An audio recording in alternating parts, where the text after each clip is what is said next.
প্রিয় দর্শক, আজকের ভিডিওতে আমি আপনাদেরকে দেখাবো বাংলাদেশের 5টি সাহসী জেলা। সাহসী জেলা বলতে বোঝানো হয়েছে যেই জেলার মানুষ অত্যন্ত সাহসী এবং যে কোনো সংগ্রামে তারা ঝাঁপিয়ে পড়তে পারে। তো চলুন আজকে আর বেশি কথা না বলে বাংলাদেশের 5টি সাহসী জেলার সঙ্গে আপনাদের পরিচয় করিয়ে দেই। বাংলাদেশের সাহসী জেলার মধ্যে 5 নম্বরে অবস্থান করছে নোয়াখালী জেলা। এই জেলাতে রাজনৈতিক কোন্দল অনেক বেশি। এই জেলার মানুষের মাথা অনেক গরম। ছোটখাটো কোনো ইস্যু নিয়ে একে অপরে সংঘর্ষে জড়িয়ে পড়ে। নোয়াখালী জেলার মানুষের এতটা সাহস যে তারা অন্য জেলাতে গিয়েও বিচারকের উপরে হামলা করার মতো রেকর্ডও তাদের রয়েছে। গণমাধ্যমে প্রকাশিত তথ্য অনুসারে নোয়াখালী জেলার এক নাগরিক গাড়িতে ধাক্কা দেওয়ার ইস্যুকে কেন্দ্র করে চট্টগ্রামের জুডিশিয়াল ম্যাজিস্ট্রেট অলিউল্লাহকে ধরে কিল ঘুষি থাপ্পড় মারে। বিচারকের উপর হামলার অভিযোগ পেয়ে পুলিশ ঘটনাস্থলে গিয়ে নোয়াখালীর নাগরিক রানাকে আটক করে বলে জানান। চট্টগ্রামের ডিসি মুখলেসুর রহমান আরও জানিয়েছেন, আটককৃত ব্যক্তি বেলজিয়াম প্রবাসী, তার বাড়ি নোয়াখালী জেলায়। চট্টগ্রাম নগরীতে বোনের বাসায় বেড়াতে এসেছিলেন। তাহলে বুঝতেই পারছেন নোয়াখালী জেলার মানুষ কতটা মাথা গরম।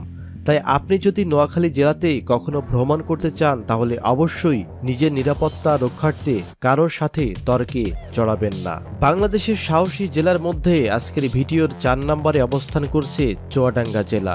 এই জেলার মানুষ অনেক সাহসী, কেউ কারো কাছে মাথা নত করতে রাজি নয়। এছাড়া গণমাধ্যমের তথ্য অনুযায়ী এএসপির গাড়িতে বোমা হামলা চালানোর মতো ভয়ঙ্কর ঘটনা চুয়াডাঙ্গাতে ঘটেছে। 2018 সালের 24শে ডিসেম্বর চুয়াডাঙ্গার সহকারী পুলিশ সুপার এএসপি আবু রাসেলের গাড়িতে বোমা হামলা চালায় চুয়াডাঙ্গার টিটু নামের এক যুবক। ঘটনার পর রাতেই চুয়াডাঙ্গা জেলার তৎকালীন police super Mahbubur Rahman PPM তাৎক্ষণিক এক প্রেস ব্রিফিংয়ে সাংবাদিকদের জানান, পুলিশের ঊর্ধ্বতন কর্মকর্তার গাড়িতে হামলা চালিয়ে বড় ধরনের অঘটন ঘটনার পরিকল্পনা ছিল হামলাকারীদের। তবে অল্পের জন্য পুলিশের সবাই প্রাণে রক্ষা পেয়েছেন। চুয়াডাঙ্গা জেলার কিছু মানুষের সঙ্গে যোগাযোগ করা হলে তারা আমাদেরকে জানায়, 90 দশকের দিকে চুয়াডাঙ্গা জেলা ছিল বাংলাদেশের মধ্যে অত্যন্ত ভয়ঙ্কর একটি জেলা। এই জেলায় দিনে দুপুরে মানুষ মার্ডার হয়ে যেত। রাত পার্টি সহ বিভিন্ন ধরনের ডাকাত গ্রুপ ছিল চুয়াডাঙ্গা জেলাতে, যারা মানুষকে ধরে এনে জ্বলন্ত ইটভেটায় পুড়িয়ে হত্যা করত।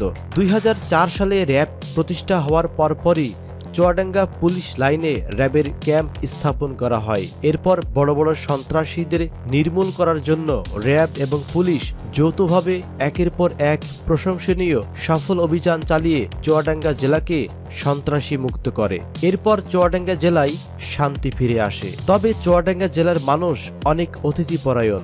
নিজেদের মধ্যে একে অপরের সংঘর্ষ করলেও অন্য জেলা থেকে আগত মানুষদেরকে তারা সার্বিকভাবে সহযোগিতা করে থাকে। বাংলাদেশের সাহসী জেলার মধ্যে আজকের ভিডিওর 3 নম্বরে অবস্থান করছে ফরিদপুর জেলা। ফরিদপুর জেলার মানুষ অনেক বেশি সাহসী। অনেক বাস এবং ট্রাকের ড্রাইভার অভিযোগ করে জানান, আমরা ফরিদপুর জেলাবাসীর কাছে জিম্মি। তাদের সাথে আমরা কখনো তর্কে জড়াই না, কেননা যশোর, কুষ্টিয়া, চুয়াডাঙ্গা, মেহেরপুর, ঝিনাইদহ, মাগুরা সহ বেশ কিছু জেলার ঢাকা ভিত্তিক গণপরিবহনগুলো ফরিদপুর জেলার উপর দিয়ে যেতে হয়।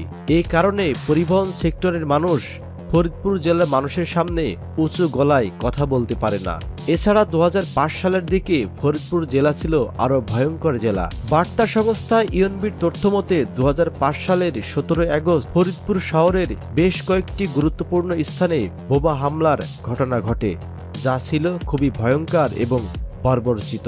তবে বাইরে থেকে এ জেলায় কোনো সাধারণ মানুষ ভ্রমণ করতে আসলে খুব বেশি অসুবিধায় পড়তে হবে না, কেননা এ জেলার মানুষ নিজেদের মধ্যে দফায় দফায় সংঘর্ষ করলেও অন্য জেলা থেকে আগত ব্যক্তিদেরকে তারা পর্যাপ্ত পরিমাণে সম্মান করে। তবে ব্যতিক্রম কিছু থাকতে পারে, তাই এই জেলায় ভ্রমণের ক্ষেত্রে সাবধানতা অবলম্বন করা হবে বুদ্ধিমানের কাজ। বাংলাদেশের সাহসী জেলার মধ্যে একটি অন্যতম জেলার নাম হলো যশোর জেলা। যশোর জেলার প্রতিটি মানুষ অত্যন্ত সাহসী। যে কোনো সংগ্রামে এরা ঝাঁপিয়ে পড়তে পারে। তবে যশোর জেলায় বেশিরভাগ সংঘর্ষ শুরু হয় রাজনৈতিক ইস্যুকে কেন্দ্র করে। রাজনৈতিকভাবে এ জেলায় প্রচুর গ্রুপিং রয়েছে। যে কোনো সময় সংঘর্ষের সৃষ্টি হলে তা বড় আকারে ধারণ করে। বাংলাদেশের বিভিন্ন বেসরকারি সংস্থার জরিপের তালিকায় শান্তিপ্রিয় জেলার তালিকায় নেই যশোর জেলা। পত্রিকার পাতা কিংবা গণমাধ্যমের ওয়েবসাইট যদি আপনি যশোর ভিত্তিক সংবাদগুলো দেখেন তাহলে নিজেই বুঝতে পারবেন কিভাবে যে কোনো ইস্যু নিয়ে দফায় দফায় সংঘর্ষ সৃষ্টি হয় যশোর জেলায়।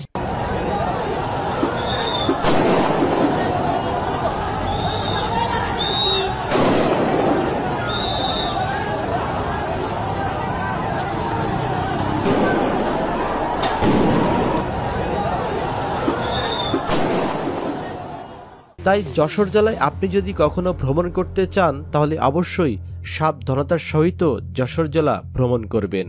বাংলাদেশের সাহসী জেলার মধ্যে আজকের ভিডিওর 1 নম্বরে অবস্থান করছে সাহসী জেলা ব্রাহ্মণবাড়িয়া। এই জেলাতে প্রতি মাসে অন্তত বিভিন্ন এলাকায় 50 থেকে 60 বার সংঘর্ষ বাধে। বিয়ে বাড়িতে মাংসে লবণ কম, ক্রিকেট বা ফুটবল খেলায় হারজিত সহ অন্যান্য ছোটখাটো ইস্যু নিয়ে দফায় দফায় সংঘর্ষ চলে ব্রাহ্মণবাড়িয়া জেলায়।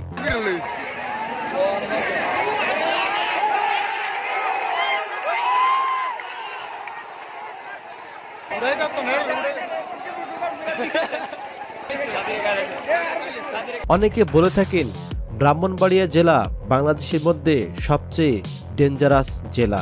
আবার কেউ কেউ মজার ছলে বলে থাকে ব্রাহ্মণবাড়িয়া হলো বাংলাদেশের একটি উত্তর কোরিয়া। ব্রাহ্মণবাড়িয়া জেলা হলো বাংলাদেশের মধ্যে সবচেয়ে ডেঞ্জারাস জেলা। এই জেলার প্রতিটা মানুষ অত্যন্ত সাহসী, কেউ কাউকে ছাড় দেওয়ার মানসিকতা রাখে না।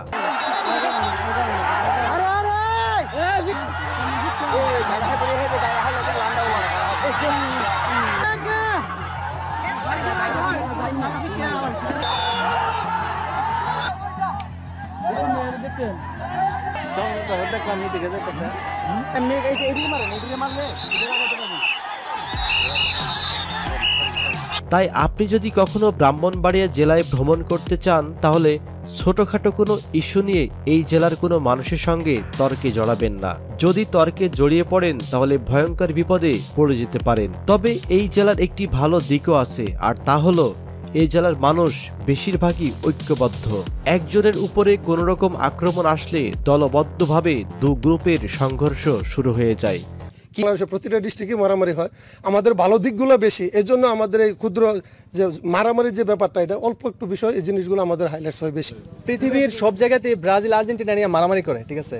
তো আমরা ব্রাউনবাড়িয়ার মানুষ যা করি একটু সিরিয়াসলি করি, ঠিক আছে? আমরা ব্রাজিল আর্জেন্টিনা সাপোর্টার, তো আমরা একটু সিরিয়াসলি করি। আমরা আমাদের কাজ করছি, পুলিশের কাজ করছে।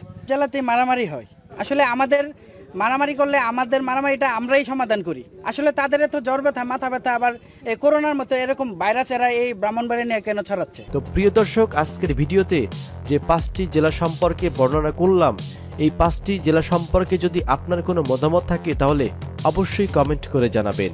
ভালো থাকবেন, ধন্যবাদ সবাইকে।